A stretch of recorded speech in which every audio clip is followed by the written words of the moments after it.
sending funds is incredibly important. I also think that as a society, we need to get more fluent in standing up, coming together, talking, connecting, if we are going to stand against the powers that really want to separate us, because we are stronger together.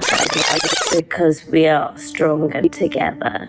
If you're a composer thinking about incorporating activism into your work for the first time, I would encourage you to, yes, keep listening, learning, reading, all of those things. I would encourage you to really listen to your gut instincts, because they will give you a very firm clue as to what you should be doing. But also really consider your strengths, which can be quite hard as a composer. One can tend towards criticism and working out what needs to be better, but working out what you're good at and where your voice is strongest and how you can use that particular strength or those strengths to give voice to subjects and themes and crises that don't have the airspace. How can you combine your strengths as a composer, your instincts and everything you've learned to make a really clear broadcast to the world about what you want to say? Also, speak to each other and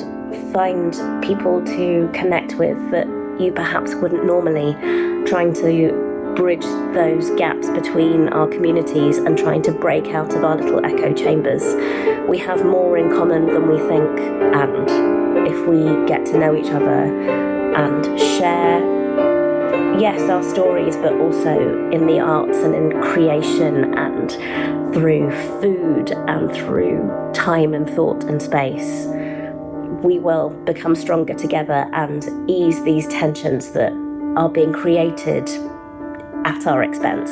Sounds Like Home, the Music of Belonging is an evening exploring the memory and feeling and sense of home through music and sound. I'll be inviting audience members to write their own memories of home on slips of paper and put them in a bucket. So favourite meals or objects or home rituals that make them feel particularly nested or rooted. And I will be drawing those memories from the bucket through my set and improvising little pieces on them. I think there's something really interesting in improvisation in activism spaces, in terms of it's something unplanned and at its best can be a very pure sharing of voice. So in its unplannedness, nobody can censor you because it's just coming straight out of you. And what is kind of wonderful about having a wordless genre is nobody can ever prove what I've said. It really encourages people to connect and truly listen and asks people to respond. Music can be a really great way to share stories. Sometimes taking the words away can help us express something that we haven't quite found the vocabulary for yet. So even in me taking the suggestions coming from the audience, I need to really engage with those and really understand them, feel them, and then express them. It's a huge basis for connection. I think artists and performers do have a responsibility to use their airspace for those who don't have airspace.